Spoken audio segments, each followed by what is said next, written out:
अपने प्रभु के विधानों और उपदेशों का पालन करो और उसी मार्ग पर चलो जो तुम्हारे सामने सत्य और सद्वृत्ति में प्रशस्त किया गया है।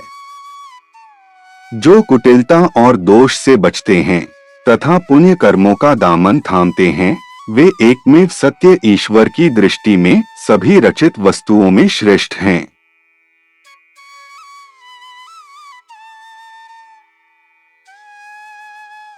इस उद्धरण में हमें एक अत्यंत महत्वपूर्ण आध्यात्मिक शिक्षा दी गई है।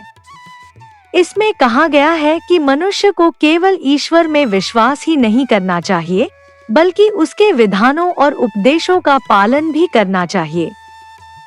सच्ची आस्था का प्रमाण हमारे कर्मों में दिखाई देता है। उस मार्ग पर चलो जो तुम्हारे सामने सत्य और सद्वृत्ति में प्रशस्त किया गया है।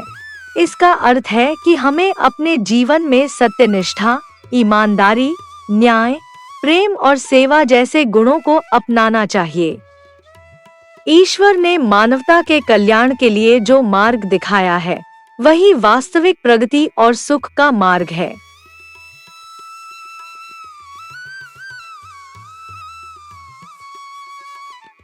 इस उद्धरण का दूसरा भाग हमें चेतावनी देता है कि हमें कुटिलता, दोष और बुराइयों से बचना चाहिए।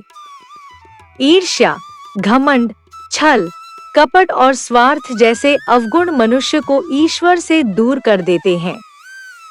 इसके विपरीत, जो व्यक्ति सद्गुणों को अपनाता है और पुण्य कर्म करता है, वह अपने चरित्र को ऊंचा बनाता है।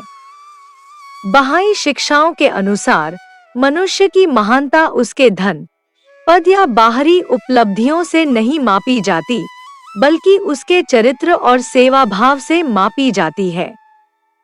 जो व्यक्ति ईश्वर के मार्गदर्शन के अनुसार जीवन जीता है और मानवता की भलाई के लिए कार्य करता है, वही ईश्वर की दृष्टि में वास्तव में श्रेष्ठ है।